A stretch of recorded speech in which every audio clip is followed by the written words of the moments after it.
할렐루야. 네, 오늘도 아름다운 교회 예배 나오신 여러분들을 한 분 한 분 주님의 이름으로 환영하고 축복합니다. 지난 한 주간 저는 여러분들의 기도와 후원을 등에 업고 말레이시아 난민 학교에 다녀오게 되었습니다. 이번 선교 여행은 저한테 있어서는 좀 특별한 경험이었습니다. 이전에도 물론 선교 여행을 다녀온 적이 있었고요.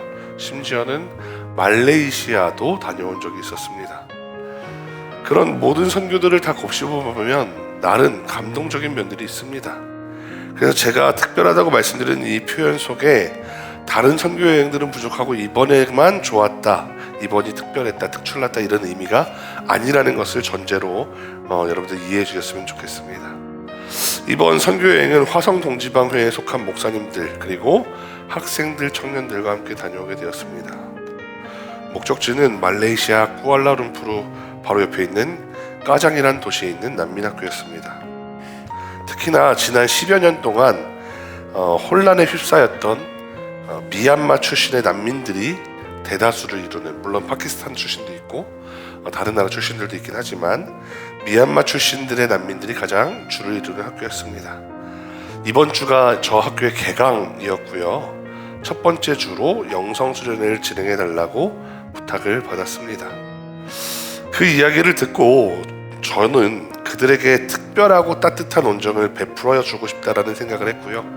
작년 8월부터 목사님들과 학생들이 함께 모여서 예배를 준비했습니다.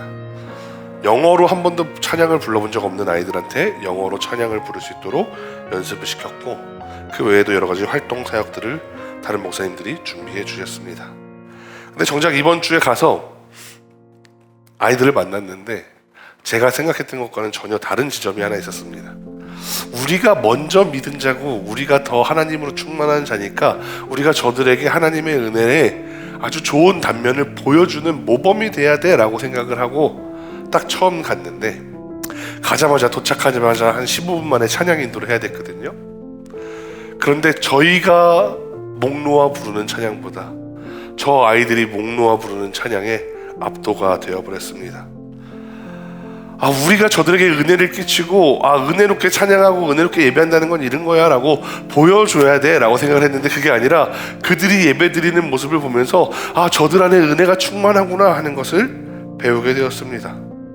그러니까 반대로 이제 어떻게 저를 점검하게 되냐면, 그러면 그동안 나는 내가 은혜 충만하다고 생각하면서, 그동안 나는 내가 하나님으로 가득 차 있다고 생각하면서 했던 말들이 얼마나 공허했을까 하는 것을 되돌아보게 되었습니다. 물론 저 아이들한테 부족한 것이 있습니다. 물질이 부족하지요. 난민이라는 신분에서 오는 신분적인 불안함도 있습니다. 의식주도 부족한 것들이 있었을 겁니다. 또 음악으로 따지면 저 아이들이 음악을 제대로 공부해 본 적이 없으니까 아마 노래는 제가 더 잘할 겁니다. 그런데 그게 중요한 것이 아니라 그런 어려운 상황 가운데에서도 불구하고 저 아이들 마음속 깊은 곳에 하나님이 가득 차 있구나 하는 것을 보면서, 나는 저들보다 더 많은 것을 받았는데 내가 저들보다 하나님을 더 사랑하고 있는가? 내가 하는 말들은 과연 하나님을 진짜로 사랑하는 그런 사람이 하는 말들과 같은가? 라는 생각을 해보게 되었다는 겁니다. 오늘 말씀으로 들어가 보겠습니다. 오늘 말씀은 다윗과 압살롬의 전쟁 이야기입니다. 압살롬은 다윗의 아들입니다. 14장에서부터 나오는데요, 14장에서 압살롬은 그 외모가 너무 아름다워서 사람들에게 칭찬을 받는데, 어느 정도로 아름답다고 말하냐면 발바닥에서부터 정수리까지 흠이 하나도 없다라고 묘사하고 있어요. 이 흠을 점이나 티끌, 상처 혹은 못난 곳이라고 번역할 수도 있겠죠. 근데 그런 게 단 하나도 없었다라는 겁니다. 그런데 이 압살롬에게는 야심이 있었습니다. 자기가 빨리 왕이 되고 싶었던 겁니다. 그래서 15장에서 반란을 일으키는데요, 반란을 미리부터 준비한 압살롬은 이미 여론전에서 승리하고 있었어요. 그래서 많은 사람들이 압살롬을 따르고, 또 반대로 다윗은 민심이 떠났다라고 하는 상황이 되었습니다. 그래서 다윗은 도망할 수밖에 없었습니다. 그리고 도망하는 다윗에게 여러 사람들이 찾아오게 됩니다. 오늘 16장은 그 찾아오는 사람들에 대한 이야기입니다. 첫 번째 16장 1절에서 다윗을 찾아오는 사람이 하나 있었는데요. 다윗이 마루턱을 조금 지나니 무비보셋의 종 시바라는 사람이 찾아옵니다. 무비보셋은 누구냐면 사울왕의 마지막 남은 혈통 중에 하나예요. 다윗이 자기 친구, 둘도 없던 단짝이었던 요나단에 대한 그러한 사랑으로 살려주고 함께 먹여주고 재워주고 했던 사람이 바로 무비보셋이에요. 근데 그 무비보셋의 종 시바라는 사람이 찾아옵니다. 그는 떡과 건포도와 여름 과일과 포도주를 가지고 왔습니다. 그런데 여기에서 등장하는 무비보셋과 시바의 관계가 조금 이상합니다. 왜냐하면 3절 말씀에서 시바가 무비보셋이 이번 전쟁에서 어부지리로 자기가 왕위를 되찾게 될 수도 있을 거라고 생각하고 있어요 라고 말합니다. 그러니까 자기 주인인데, 내 주인이 이번에 다윗과 압살롬이 싸우면 내가 어쩌면 잘하면 다시 왕위를 찬탈할 수도 있어 라고 생각하고 있다는 걸 고자질해 주는 거죠. 사실 이 3절 말씀의 진위 여부는 알기 어렵습니다. 진짜 무비보셋이 다윗의 뒤통수를 치려고 했는지 아닌지 알 수는 없습니다만 19장에서 무비보셋은 다윗에게 와서 항변합니다. 시바가 저를 이렇게 함정에 빠뜨리고 모함한 겁니다 라고 말하는데 다윗이 사실 무비보셋을 믿어주지 않아요. 왜냐하면 그래도 시바는 다윗이 어려울 때 물건을 들고 찾아오고 도와주었던 사람인 반면에 무비보셋은 말은 저 그러려고 안 했어요 라고 하지만 다윗이 어려울 때 찾아오지도 않았고요. 외면했거든요. 사실 이런 전쟁통 같은 상황에서 다양한 사람들이 등장하는 것은 역사 속에도 종종 있는 일입니다. 그런데 이 무비보셋과 시바 이런 이야기들도 많지만 또 한 사람 우리가 눈여겨서 살펴볼 사람이 있는데요. 이 사람의 이름은 바로 시므이입니다. 이 사람은 사울의 친족인데요. 무비보셋과 어쩌면 비슷한 형편이라고 할 수도 있겠지만 조금은 달라요. 왕위를 노리는 뭐 그런 건 아니고 사울과 먼 친척인 것 같아요. 그런데 그 시므이가 다윗과 그 신하들을 향해서 돌을 던지면서 저주합니다. 근데 아마도 그 돌이 맞을 만한 거리는 아니었던 것 같아요. 왜냐면 돌이 맞을 만한 거리면 또 병사들이 가서 금방 잡아왔을 테니까 조금 멀리 떨어져서 돌 던지면서 관심을 끌면서 막 저주를 하는 겁니다. 근데 이 시므이를 자세히 들여봐야 하는 이유가 있는데요. 이 저주의 내용 때문에 그렇습니다. 7절 말씀인데요. 시므이가 이렇게 말합니다. 시므이가 저주하는 가운데 이와 같이 말하니라. 피를 흘린 자여, 사악한 자여, 가거라. 이어서 8절 말씀에서도 이 내용이 이어지는데요. 다 같이 한 번만 읽어보겠습니다. 16장 8절 앞에 화면을 보시면서 시작.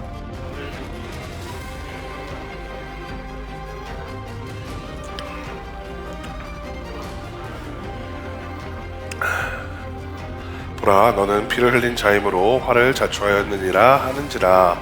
아멘. 주황색으로 표시된 부분이 시므이가 한 말이죠. 7절과 8절.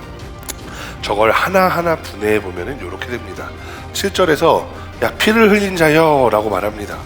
저건 어느 정도 사실일 수도 있어요. 왜냐하면 다윗이 늘 전쟁터에서 살았기 때문이죠. 다윗이 자기 손으로 심지어 이방 나라의 병사들을 죽이기도 했었을 겁니다. 그리고 성경에 대놓고 나오잖아요. 골리앗의 목을 베기도 하잖아요. 저건 사실일 거예요. 그런데 그 다음에 사악한 자여는 시므이가 다윗에게 하는 평가예요. 저건 사실이라고 할 수는 없어요. 시므이 입장에서는 저게 사실처럼 보일 수 있겠지만 다른 모든 사람들도 다윗을 저렇게 생각하는지는 알 수가 없습니다. 그리고 사울의 족속의 모든 피를 여호와께서 내게 돌리셨도다는 여호와께서 내게 돌리셨는지 안 돌리셨는지는 알 수가 없어요. 시므이가 자기가 뭐 선지자다, 뭐 제사장이다, 뭐 이런 어떤 직분을 갖고 있다라고 하면서 저렇게 말한다 그러면은 뭐 그래도 뭐 기도해봤겠지라고 한 번 정도 그렇게 생각할 수도 있나 보다 할 수도 있겠지만, 근데 그런 근거가 전혀 없어요. 시므이가 저 이야기를 하는 건 지금 다윗이 어려움을 당하고 있기 때문이에요. 야, 너 지금 어려움 당하지? 너 사울 족속이 흘린 피를 여호와께서 너한테 갚으시고 있기 때문에 그런 거야 라고 말하는 의견일 뿐이에요. 자, 그 다음에 그를 이어서 내가 왕이 되었으나 여호와께서 나라를 내 아들 압살롬 손에 넘기셨도다. 자, 보세요. 내 아들 압살롬의 손에 나라가 넘어간 것은 현재에 대한 사실 보도죠. 그런데 그것을 여호와께서 넘기셨는지는 또 자신의 의견이에요. 그럼 저 문장에서도 절반은 사실이고 절반은 사실이 아니에요. 의견일 뿐입니다. 마지막 너는 피를 흘린 자이므로, 또 여기도 사실이죠. 근데 화를 자초하였다. 자초했다라는 거를 어떻게 평가하죠? 의견일 뿐이죠. 그러니까 이 7절 8절에서 시므이가 저주를 하고 있는데 이 내용이 마치 거기에 하나님의 이름이 들어가 있고 여호와께서 그렇게 하셨다라고 말하니까 선지자가 말하는 것처럼 보이지만 실제로는 그렇지 않다는 거예요. 뭐냐면 반 이상이 거짓말이라는 거예요. 거짓말 아니라고요? 아닐 수도 있죠. 반 이상은 자신의 의견일 뿐이라는 거예요. 의견은 다를 수도 있습니다. 반대로 다윗에게 은혜를 입은 사람들은 어떻게 생각했습니까? 다윗을 사악한 자라고 생각했습니까? 아닙니다.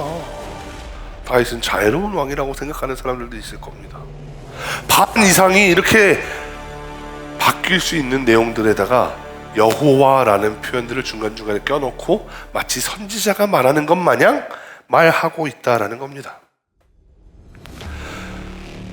이후에 역사를 다 알고 있는 우리들의 입장에서 이 시므이의 평가를 보면 시므이가 굉장히 악의적으로 다윗을 평가하고 있다는 걸 알게 됩니다. 물론 현장에 있었던, 그걸 다 알지 못했던 이 사람들의 입장에서는 시므이가 선지자처럼 보일 수도 있습니다. 하나님의 이름으로 말하니까요. 13절에서 시므이는 계속해서 다윗을 저주합니다. 다윗과 그의 추종자들이 길을 갈 때 시므이는 어디로 가냐면 산 비탈로 따라가면서 저주합니다. 다윗과 병사들은 길을 가고 있습니다. 길 가는 건 어려운 일은 아니죠. 물론 계속 걷는 거, 행군한다는 건 쉬운 일이 아니기도 합니다만, 그래도 산 비탈을 가는 것보다는 길을 가는 게 훨씬 쉬울 겁니다. 근데 이 길을 가는 거, 시므이가 똑같이 길을 따라가면서 돌 던지고 욕하면 자기가 따라잡혀서 잡히고 고초를 당할 것 같으니까 일부러 산 비탈을 가는 거예요. 산 비탈 가는 거 굉장히 어렵습니다.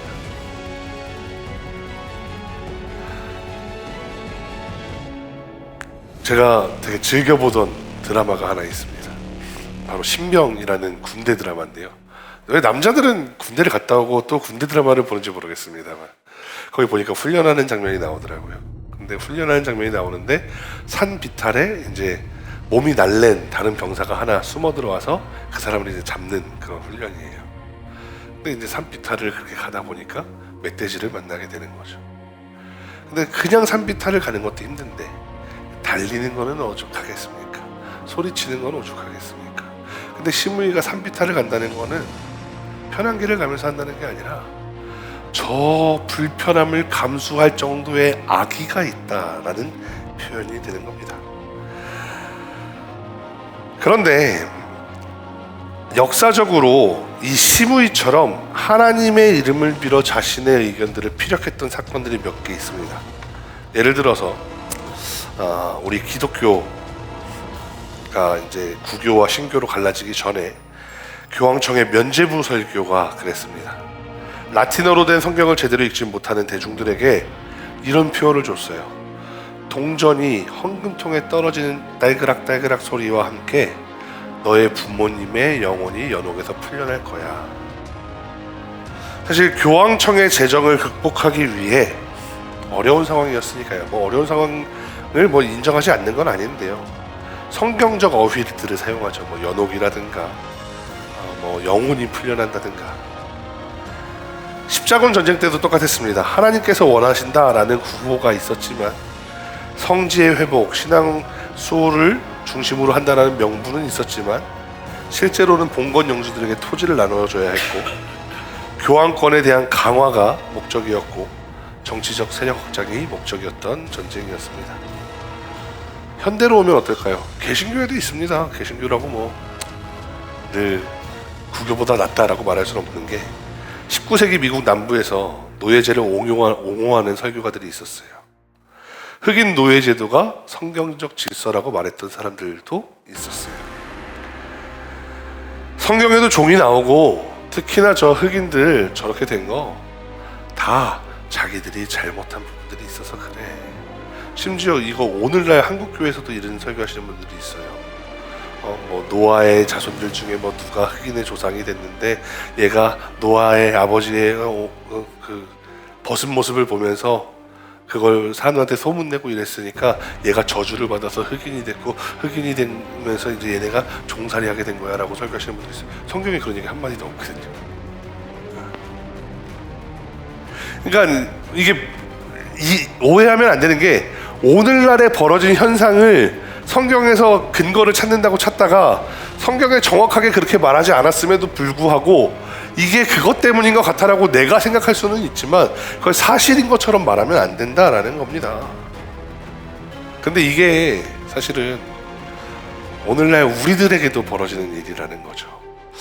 어떤 청년이 교회에 나오는데 어떤 이성을 좋아하게 되었습니다. 처음에 좋아하는 마음이 생겼으니까 친하게 지내보려 합니다. 그러다가 자기 마음대로 되지 않자 기도도 열심히 합니다. 기도를 하다 보니 점점 더 마음이 커집니다. 왜냐면 기도하는데, 하나님한테 기도하는데 뭐라고 기도해요? 그 여자 놓고 그 남자 놓고 기도하는 거잖아요. 하루 종일 그럼 그 상대방만 생각하고 있으니까 마음은 더 커질 수밖에 없죠. 그래 놓고서 이제 이렇게 마음이 커진 걸 보느니 하나님이 응답하셨어 이러고 상대방한테 가서 야, 내가 기도해봤는데 하나님이 너랑 나랑 사귀래, 결혼하래 라고 말하는 거죠. 실제로 이런 사람을 본 적이 있습니다. 그런데 자신의 이야기를 정당화하기 위해서, 자신의 생각을 더 강하게 주장하기 위해서, 자신의 감정을 변호하기 위해서, 자신의 이권을 위해서 하나님의 이름을 파는 행위라는 거죠. 근데 이건 매우 큰 죄입니다. 실제로 하나님의 뜻이 아님에도 불구하고 이것이 하나님의 뜻이라고 말해서는 안 됩니다. 예를 들어 볼게요. 어떤 사람이 여기저기 다니면서 내가 누구 장관이랑 친해, 내가 누구 대통령이랑 친해, 내가 누구 국회의원이랑 친해 라고 말하면서 마치 내가 그 이권을 줄 수 있는 것처럼, 혹은 내가 그 이권을 가지고 있으니까 나한테 잘 보이라는 것처럼 행동하고 다닌다고 하면 그거 어떻게 되겠습니까? 나중에 그 도지사가, 그 장관이, 그 국회의원이 이 사람을 명예훼손으로 고소하면 어떻게 되겠습니까? 실제로 제가 라디오에서 한번 들었던 사연이 하나 있습니다. 어느 회사에 한 신입 직원이 들어왔습니다. 그리고 거래처를 결정해야 되는 그런 PT를 앞두고 있는데 저쪽 회사 직원이 우리 밥 한 번만 먹을까요? 그래서 만나서 밥을 먹었대요. 근데 밥을 먹고 나니까 술도 사주더래요. 그러니까 좋은 선물도 주더래요. 와, 이분이 우리를 너무 좋게 보나 보다 생각했대요. 되게 2번이 되고 3번이 되고 4번이 되는데 자기는 아무 생각 없이 계속 가서 밥 얻어먹고 술 얻어먹고 선물 받고 그랬대요. 근데 나중에 그 회사가 PT에서 떨어진 거예요. 입찰해서. 그 회사에서 이 직원한테 내용 증명을 보냅니다. 너 받아먹을 거 다 받아먹어놓고 얘기 다 해놓고 이렇게 해주면 어떡하냐. 내용 증명을 받게 되었다라는 겁니다. 이게 우리 인간이 사는 삶 속에서도 이런 식으로 호가호위하다가 걸리면 크게 문제를 경험하게 됩니다. 내용 증명을 받거나 징계를 받을 수도 있게 되는 겁니다. 그런데 우리는 하나님의 이름을 가지고 호가호위하는 사람들을 종종 볼 수 있다라는 겁니다. 그런데 성경에 이 얘기가 나와요. 뭐가 나오냐면 10계명에 나오잖아요. 하나님의 이름을 망령되이 일컫지 말라. 그럼 우리는 어떻게 해야 하나님의 이름을 망령되이 일컫지 않을 수 있는지도 고민해 봐야죠. 이러한 실수를 하지 않기 위해서 가장 중요한 첫 번째는 기도입니다. 내가 진짜 기도를 하는 사람인지 아니면 기도를 하는 척만 하는지, 기도하면서 나의 요구만을 앞장세우고 있지는 않은지는 그 누구보다도 본인이 제일 잘 압니다. 다른 사람은 알지 못하더라도 나는 알고 있습니다. 물론 물리적 시간을 기도에 투입한다고 끝나는 것이 아닙니다. 그 기도하면서 하나님이 진짜 원하시는 게 무엇인지 하나님께 여쭈어 보는 과정이 필요합니다. 두 번째로는요, 내가 그렇게 기도했다 할지라도 말할 때는 늘 조심해야 하고요. 하나님의 뜻에 대해서 언제나 우리가 준비된 말로 말해야 한다라는 겁니다. 물론 모든 상황에서 절대로 하나님의 뜻으로 어떤 말도 선포하지 마십시오 하는 게 아닙니다. 하나님의 이름으로 무언가 선포되기 위해서는 굉장히 세심한 고민이 필요하다라는 겁니다. 정말 하나님의 뜻이 맞는지, 내 생각이 들어간 것은 아닌지 하나하나 고민하면서 말을 준비해야 합니다.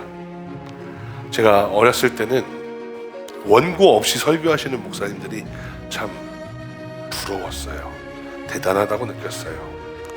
부흥사처럼 재미도 있고 깊이도 있는 설교를 하실 때 와, 나도 저렇게 되고 싶다라고 생각을 했어요. 그래서 어떻게 했냐면 예전에는 원고를 다 쓰고요, 그다음에 원고를 다 외우고 요 원고에 들어가는 그 맥락, 큰 맥락들만 1번부터 한 10번까지 10단계의 흐름으로 간다라고 해서 메모지에 적어서 올라갔어요. 그리고 나름 그런 설교도 잘한다고 칭찬도 받아봤어요. 특히나 현장에서 회중의 반응을 보면서 회중들이 재밌어하는 부분들을 조금 더 길게 하고 회중들이 잘 이해하지 못하는 것 같으면 빠르게 넘어간다든지 이렇게 하기도 했었습니다. 그런데 이제는 그렇게 하지는 않습니다. 그게 못해서가 아니라요, 단 한 번도 실수하고 싶지가 않아서예요. 왜? 그 한 번의 실수를 할 때 그게 바로 하나님의 이름을 망령되이 일컫는 것이기 때문입니다. 그래서 한편으로 또 그래요. 정치적으로 논란이 되시는 그런 몇몇 목사님들이 원고도 없이 집회에 나가셔서 광화문 광장에 나가셔서 말씀하시다가 하나님의 이름을 망령되이 일컫는 보도를 우리는 지난 몇 년 동안 뉴스에서 종종 보았습니다. 저 사람이 만약에 원고를 들고 말을 했어도 저렇게 말했을까? 저는 아니라고 생각하거든요.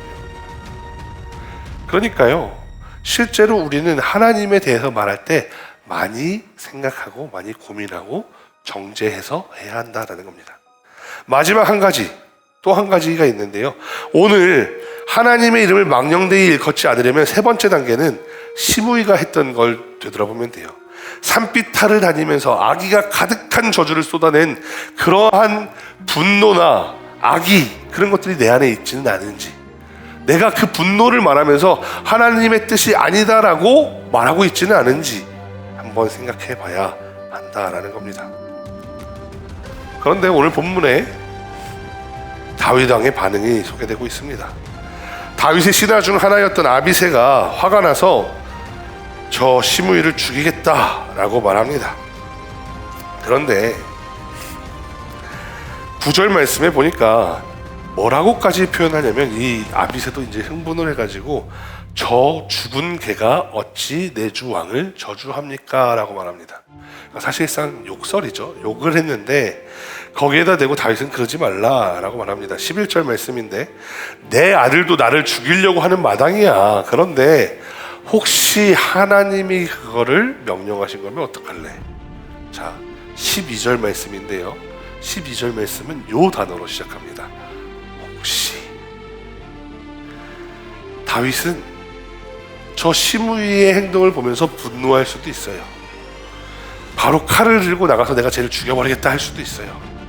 그런데 혹시 하나님께서 들으시면, 혹시 하나님께서 저걸 허락하셨다면, 혹시 하나님이 나의 이 원통한 마음을 아신다면, 그러니까 저 내용보다도 더 중요한 건 뭐냐면 다윗의 태도예요. 혹시 하나님께서, 혹시 여호와께서, 혹시 이 창조주 전능자께서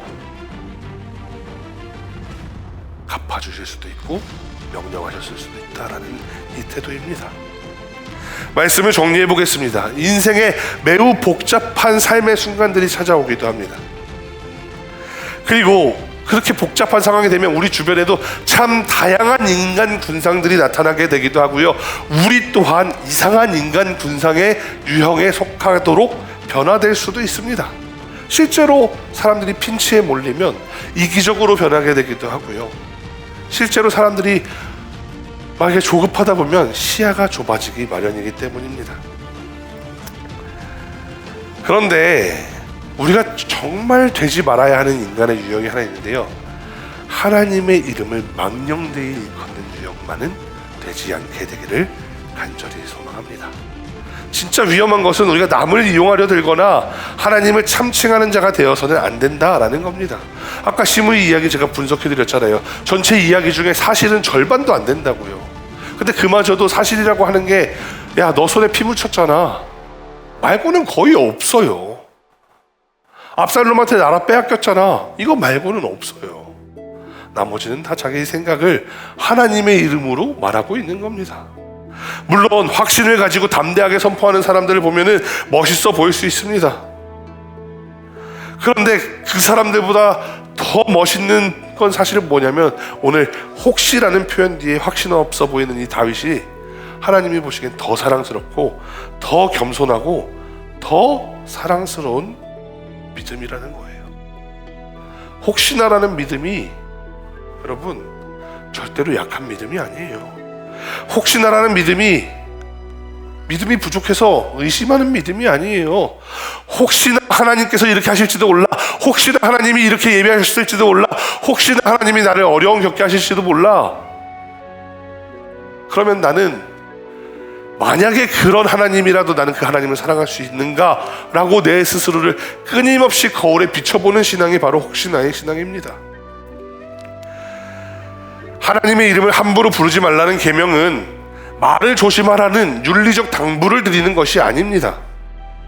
하나님의 이름으로 우리가 잘못 친구에게 충고하잖아요. 예를 들어 이런 거예요. 친구가 와서 고민이 있대요. 고민을 들어주다가 야, 내가 기도를 많이 하는 사람이잖아. 근데 내가 성경에 보면 이런 표현이 있어. 이런 표현이 있으니까 너는 이렇게 살았으면 좋겠어. 그래야 하나님이 기뻐하셔 라고 내가 말을 해요.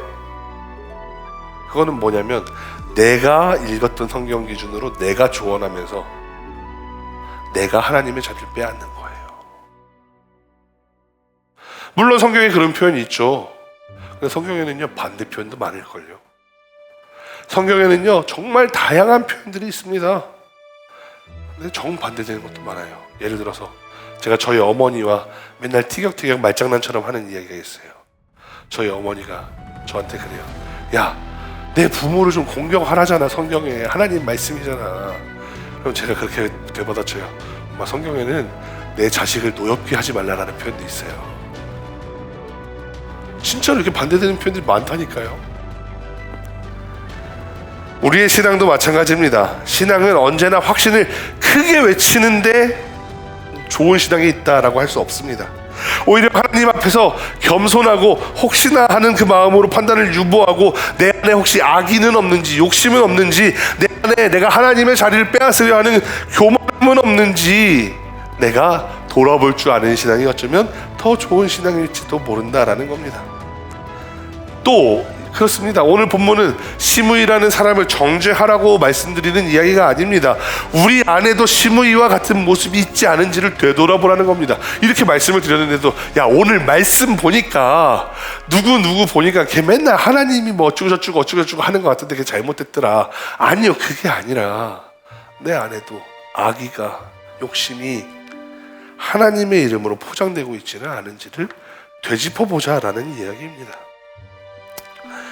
하나님의 이름을 자주 말하는 것보다 하나님의 이름 앞에서 내가 겸손할 줄 아는 그런 신앙인들이 되기를 간절히 소망합니다.